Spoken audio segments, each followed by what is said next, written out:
por el Espíritu Santo a dar el arrepentimiento a las personas. Amén. Entonces fíjense que lo que yo quiero que usted sepa ahorita es que si es justo, qué bueno, porque le va a ir bien, y si no, le tiene que dar ganas de buscar las cosas de Dios y de conocer a Dios. Amén. Muy bien, entonces, cuando Dios nos dejó la ley es algo santo, justo y bueno, perfecto. Pero la misma ley que nos santificaba, la misma ley sirvió de maldición para condenarnos. Entonces, por eso, maldito todo aquel que es colgado de un madero.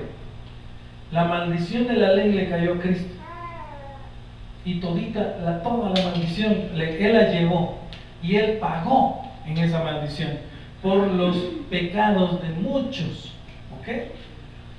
Nosotros no sabemos quiénes son los muchos, pero sí sabemos que cuando una persona cree, esa persona tiene esa gracia, tiene ese favor. ¿Me? Muy bien, entonces como la enseñanza de los apóstoles se trata de entender con su intelecto, entonces esto que estamos haciendo se llama un ejercicio intelectual, que cuando usted lo va desarrollando llega un momento que se le va quedando. A mí me han dicho personas, hermano, pero física a mí no se me queda. Y ahora, después de 2 años, me dicen, ahora ya se me queda. Así hacían los apóstoles. Ellos predicaban la doctrina, y llega un momento que ya se queda. Pero al principio es muy difícil. Al principio es muy difícil aprenderlo. Entonces, fíjese bien, usted y yo, nosotros los justos, estamos conocidos por Dios de una forma, y es hacernos el bien. Yo sé que usted teme, yo temo. Hace poco sucedió algo que un carro se fue a estrellar contra mi camioneta, me había dicho una moto, perdón. Y una moto y yo no andaba el carro, entonces a mí me informaron, entonces yo temí. Me dio miedo, porque yo dije, no le pasó nada, ¿verdad? Pero si la persona pone una demanda, y así me pasaron varias situaciones en las cuales yo tenía temor. Pero como hemos estado viendo nosotros en estos domingos pasados, que Dios pone las pruebas para que ya no confiemos en nuestras fuerzas, sino que solamente confiemos en Dios y su poder. Y entonces yo me acordé. Luego le reclamé al Señor por una situación de adversidad, y Él me dijo que no dijiste tú, bien sentí en mi corazón el sentir, que no dijiste tú que yo hago las cosas en tiempos, y cuando llega el tiempo señalado, la cosa termina y hasta ahí llegó a la prueba, y luego viene la otra etapa. Si yo dije eso, entonces ahora ¿por qué te estás acá? Cree, no tiene nada que hacer, solo tiene que esperar que llegue mi tiempo y las cosas van a cambiar. Confía. Eso nos pasa. Luego me hablan algunos hermanos de la iglesia. Uno, mira, fíjese que otra persona, y con un montón de problemas. Lo mismo. Yo quiero decirle que es natural que usted tema. Pero también quiero decir, ahí Dios me dijo esta palabra. Dile al justo que le irá bien. No importa si lo tengo que pasar por el fuego, no importa si lo tengo que pasar por el agua. Dile al justo que le irá bien. No importa si tiene que andar por valle de sombra de muerte, le irá bien. Y usted guárdese esto en su corazón, esta palabra, llévese. ¿Sabe qué me encanta a mí de ciertas personas de la Biblia, como María, como otras personas, que guardaban las cosas que oían de Dios, las atesoraban, las guardaban? Entonces, después de que usted ha tenido una gran adversidad, y ha pasado el tiempo donde usted solo le han dado palos y le han dado más palos, llega un momento en que usted ya cree que le van a volver a caer palos. Mire, venga, le voy a dar un premio. Ay, ya me van a volver a pedrear. No, si es un premio, no, ya tiene miedo. Entonces venimos a hacer así con Dios, y Dios nos está diciendo, te va a ir bien, te voy a bendecir, te voy a ayudar, me ha nacido, yo te quiero ayudar. No, tememos, porque es natural, hermano. Le pasó a los apóstoles, y el Señor les dijo, hombres de poca fe. Ellos tenían miedo que la barca se iba a hundir, que los iban a matar los fariseos. Ellos tenían miedo de muchas cosas del pueblo de Israel. Tanto miedo tuvo Pedro que tuvo que negar a Cristo. Fíjense bien, ¿verdad? Y era un pecado muy grave negar al Señor. Entonces es natural que nosotros, los hombres de poca fe, tengamos temor. Por eso es necesario, ahí es donde entra la palabra de certeza del Señor, la palabra de vida, y le viene a decir a usted qué es lo que Dios va a hacer. En una ocasión a mí me mandaron a decir que me iban a matar unas personas, y a mí me entró mucho miedo, ¿verdad? Bueno, entonces yo me puse a orar, y Dios me dijo, no te va a pasar nada. Ni siquiera se van a acercar a donde tú estás. Luego me mandó a decir con otra persona, dice el Señor, que no se preocupe, que a usted no le está pasando nada. Que, bueno, no, ni siquiera se acercaron, nunca pudieron hacer nada. Después yo me enteré que esas personas sí me querían hacer daño, que lo había programado, pero nunca pudieron, ¿verdad? Ellos tenían la intención de entrar a la casa y matar a toda la familia, solo porque yo era contrario a ellos, ellos eran satanistas. No pudieron. Ok, en esa situación estaba bien, ¿verdad? Pero hay otras donde usted teme, donde usted siente que no ve para adelante, siente que está todo nublado y que puede caer en el hoyo, y como que va a tientas, como que va ciega. Ahí es donde tiene que aferrarse. Hay tiempos donde la oración no sostiene, hay tiempos donde ya solo la fe le sostiene. Usted ya oró, ya hizo todo y siguió siendo probado, entonces la fe nomás le sostiene. Amén. Entonces Dios lo conoce de una forma en que le va a hacer el bien. Amén. Mire, vamos a leer un ejemplo muy profundo. Ahí está en el boletín. Y es cuando Abraham se encontró con el Señor. El Señor llegó a visitar a Abraham. Y el Señor le dijo que iba a tener Sara un hijo. Que Sara le iba a dar a luz a un hijo a Abraham. Ella se rió en su tienda de campaña porque no creía, porque ella dijo, yo tan viejito. Entonces el Señor le dijo, tú te has reído. No, no me he reído, sí te reíste. Y ella le dio miedo, ¿verdad? Y se metió a la tienda. Entonces el Señor, Abraham le dice, dice él, si Él es Dios, ¿yo cómo voy a dudar de Él? Por ahí está. Más adelante, ya se iba a ir el Señor cuando dice, ¿y acaso no le voy a contar yo a Abraham lo que voy a hacer con las ciudades de Sodoma y Gomorra? ¿Y acaso no le voy a contar? Y esto es lo que vamos a leer adelante. Ahí está en Génesis 18, 17. En el nombre del Padre, del Hijo y del Espíritu Santo. Dice, ocultaré mis planes a Abraham, dijo el Señor, pues sin duda llegará a formar una nación grande y poderosa, y todas las naciones de la tierra serán bendecidas por medio de él. Yo lo escogí a fin de que él ordene a sus hijos y a sus familias que se mantengan en el camino del Señor, haciendo lo que es correcto y justo. Entonces, yo haré por Abraham todo lo que he prometido. Así que el Señor le dijo a Abraham, he oído un gran clamor desde Sodoma y Gomorra, porque su pecado es muy grave. Y aquí viene un antropomorfismo, porque el Señor no es que vaya a ir, sino que Él está en todos lados, pero le dice, voy a ir a ver. Bajaré para ver si sus acciones son tan perversas como he oído. Si no es así, quiero saberlo. Los otros hombres se dieron la vuelta y se dirigieron a Sodoma, pero el Señor se quedó con Abraham. Abraham se le acercó y dijo, ¿destruirás tanto al justo como al malvado? Supongamos que encuentras 50 personas justas en la ciudad, ¿aún así las destruirás y no las perdonarás por causa de los justos? Seguro que tú no harías semejante cosa, destruir al justo junto con el malvado, pues estarías tratando al justo y al malvado exactamente de la misma manera. Sin duda tú no harías eso. ¿Acaso el juez de toda la tierra no haría lo que es correcto? Y el Señor contestó, si encuentro 50 personas justas en Sodoma, perdonaré a toda la ciudad por causa de ellos. Bueno, y ahí empieza, no una negociación como dicen, sino Abraham estaba conociendo la justicia, estaba indagando en la justicia de Dios, cómo, hasta dónde llegaba. Y le dice, Señor, y si hay solo 45 justos, no la destruiré. Señor, no tengas, voy a hablar otra vez, si hay 40, no la destruiré. Mira, voy a hablar otra vez y te pido que no te molestes porque soy impertinente, y si hay 30, no la destruiré. Voy a volver a hablar una vez más, y si hay 20, no la destruiré. La última vez, y si hay 10, no la destruiré. ¿Verdad?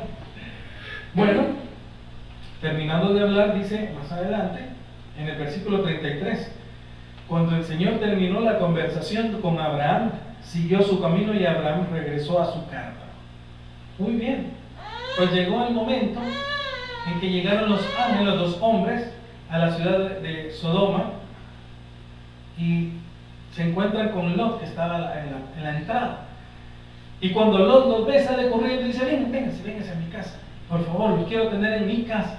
Y los hombres le dicen, no, queremos quedarnos aquí afuera. No, por favor, aquí afuera no, entren a mi casa. Bueno, están entrando a la casa cuando de repente los hombres, todos los hombres, desde el más chiquito hasta el más viejo, llegan a decirle, Lot, saca a esos hombres que queremos tener sexo con ellos, sácalos. Y entonces les dice, no, ustedes, ¿por qué van a hacer eso? Cosa tan grave. Veamos en el versículo 19:7, capítulo 19:7. Entonces, por favor, hermanos míos, suplico que no hagan una cosa tan perversa. Entonces le dice, tengo 2 hijas vírgenes, se las voy a tirar, hagan con ellas lo que sean, pero estos hombres son mis invitados y yo los tengo que dar seguridad. Y entonces le contestan ellos, bueno, ahora te va a ir peor que como les iba a ir a ellos. Y empiezan a forcejear a Lot entre Lot y la puerta, y los 2 ángeles estiran sus brazos, meten a Lot y cierran la puerta y dejan ciegos a los tipejos, ¿verdad? Muy bien, entonces fíjense bien, y le dicen, Lot, tenemos que irnos ya, porque la ciudad va a ser destruida. No vaya a ser que tú también seas destruido con toda la ciudad. Ve a llamar a tus yernos, ve a llamar a tus hijas. Y entonces Lot pasa toda la noche y le va a decir a los novios de sus hijas, vámonos de aquí porque Dios va a destruir la ciudad. Y se rieron ellos, no le creyeron, ¿verdad? Que no le creyeron. Bueno, y cuando ya ven los ángeles que Lot titubeaba y que dudaban, miren lo que hicieron.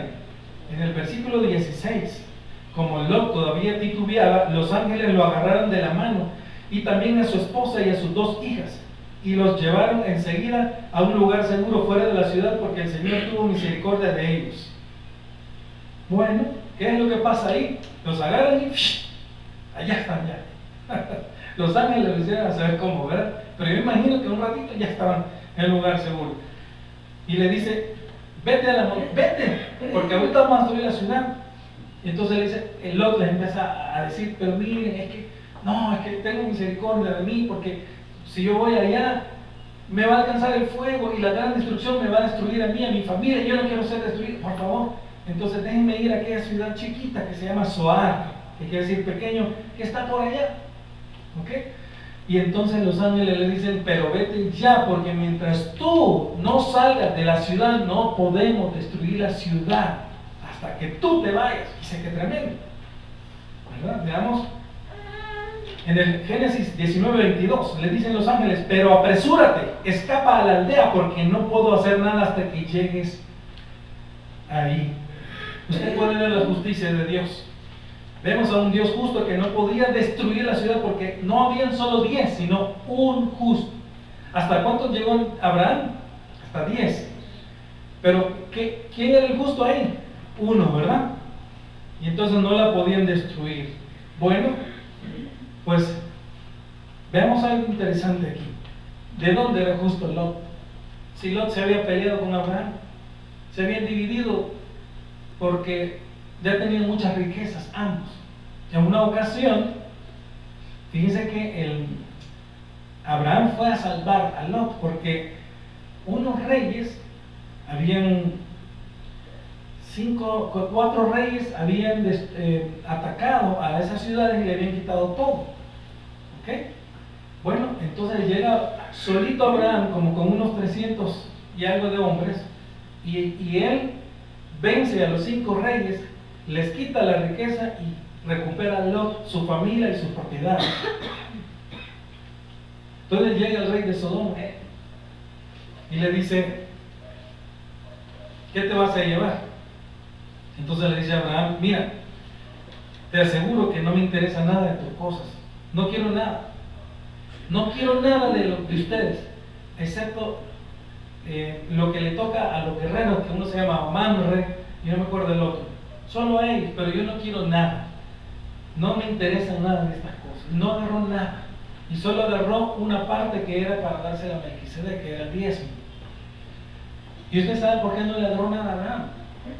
Quiero decirle que Dios destruyó a Sodoma y a Gomorra no porque lo que la gente dice, no era porque eran pervertidos sexuales, sino que Dios los destruyó porque ellos hacían iniquidad. Iniquidad quiere decir que llega una persona y la timan para matarla y robarle. ¿Ok? En los libros históricos usted puede leer que llegaba una persona, usted sabe que antes no había bancos, la gente llevaba sus joyas cada vez que caminaba o andaba con sus tiendas, ahí andaba todas sus cosas. Entonces salen los habitantes de Sodoma y le dicen: Señor, pase adelante, mire, tiene oro, tiene perlas preciosas, tiene comida, bien. Y lo traían. Cuando la persona llegaba a la ciudad, le llevaban todos oro y cosas así, y la persona se sentía agradada, qué bonita esta ciudad. Y luego nadie le vendía nada, ni le daban de comer, la persona moría de hambre. Y después cada quien, dice el libro, que cada quien sabía cuáles eran sus prendas y las iba a traer, y se dividían la otra ganancia entre ellos. Y así lo hacían con cientos de personas. Así lo hacían. ¿Okay? En ese libro histórico dice que una vez llega una persona y lo ruegan que entre a la ciudad, y él no quiere. Entonces, bueno, llega un momento que le tira una pedrada en la cabeza y le revienta al viajero aquí en la frente, y le sale la sangre, y le dice: pagame 60 monedas de no sé qué. ¿Por qué? Porque te reventé, te hice el favor de sacarte la sangre. A eso llegamos. Yo no te puedo pagar nada. Lo arrestan, lo llevan al juicio, y el juez que estaba vendido le dice: sí, usted es culpable porque no le paga por el trabajo que él hizo, pero si yo no lo he contratado. Bueno, le quitaron todo, y la persona, como ya no hallaba qué hacer, porque ya iba a perder, ¿saben qué hizo? Enfrente del juez, le reventó la cara al juez y al tipo, y le dijo que le pagaran, y entonces que se quedaron confundidos, logró huir sin nada.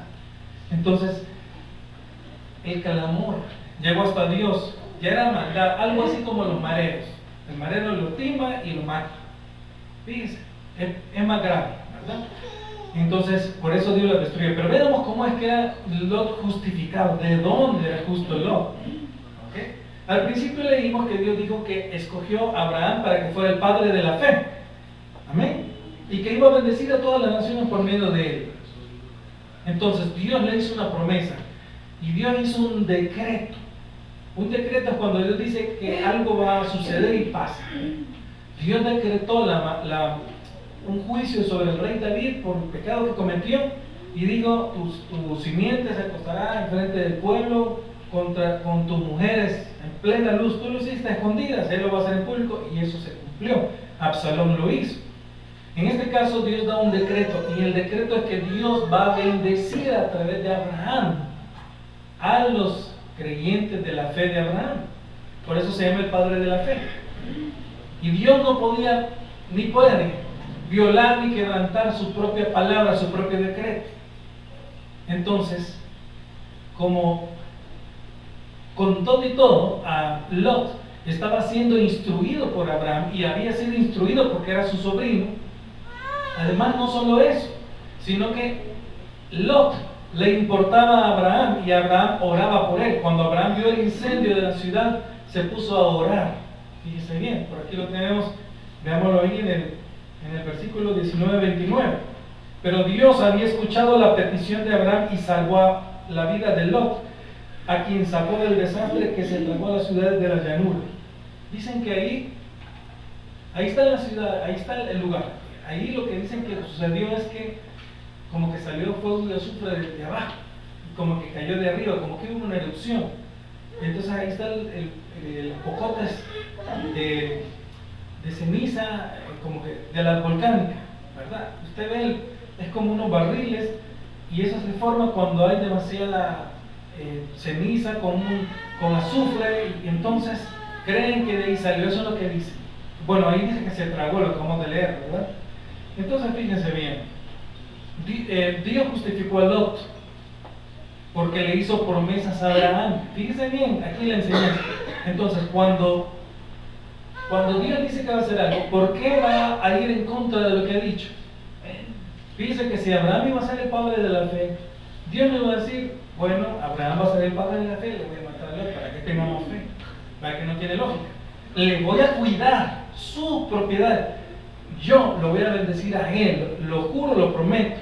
No habiendo a nadie más, Dios no vio que había alguien mayor que él, y juró que iba a bendecir en Abraham a todas las naciones de la tierra. La bendición se llama Jesucristo. Entonces, por eso era justo Lot. Era justo porque era parte de la promesa de Abraham.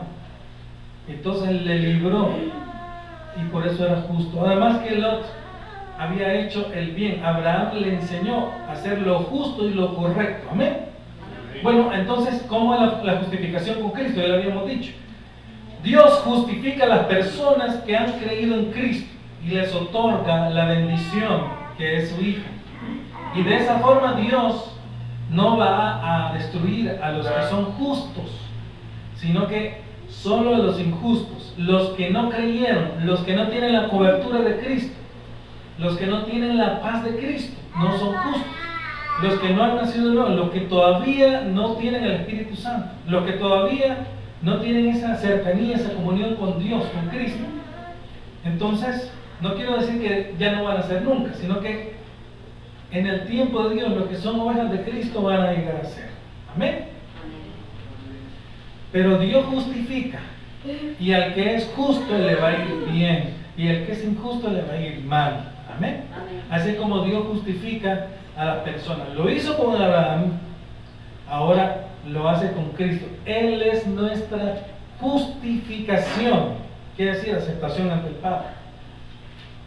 Porque quiero que entienda que ante el Padre hay personas que Dios no acepta, no los ve ni siquiera, no ve sus obras, dice la Biblia, porque las obras de ellos nacen de tres formas.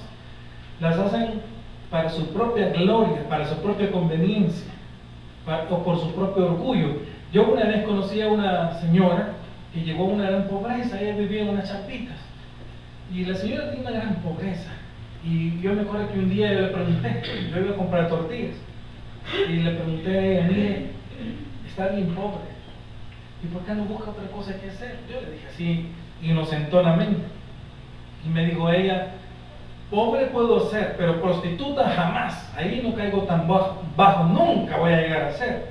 Si usted nota, la palabra es de orgullo. Soy así, pero no llego por orgullo, ¿verdad? En el fondo eso es lo que es. O el hombre actúa por su propia gloria. Esas cosas no las ve Dios. Dios ve las cosas de fe. Ahí es donde entra la fe en la persona. Y ahí es donde el justo es justificado por medio de la fe en el Señor Jesús. Amén. Y ya cuando está justificado, está en una posición con Dios, y de esa posición ya Dios no la cambia. Lo malo es si la persona no se santifica. La relación de padre no cambia, sino más bien dicho, la condición de padre no cambia, sino la relación, la comunicación, si hay menos o si hay más. Y ahí es donde hay mucha confusión ahorita. La persona es hija de Dios, es justa, pero por alguna razón no se está santificando, y entonces no está teniendo cercanía con Dios. Y entonces cree que ya no es justo, y que cree ya otra cosa. Y por eso viene a decirle la Biblia que el que es justo sea más justo, y el que es malo sea más malo todavía. En Apocalipsis dice eso. Si es justo, busque de Dios, apártese de iniquidad. Amén. Muy bien, vamos a orar. Gracias, Señor, por tu presencia. Tú nos conoces de esa manera. En tu justicia somos justos porque a ti te place, porque a ti te gusta, así quisiste. En el nombre de Jesús, gracias. Amén y amén.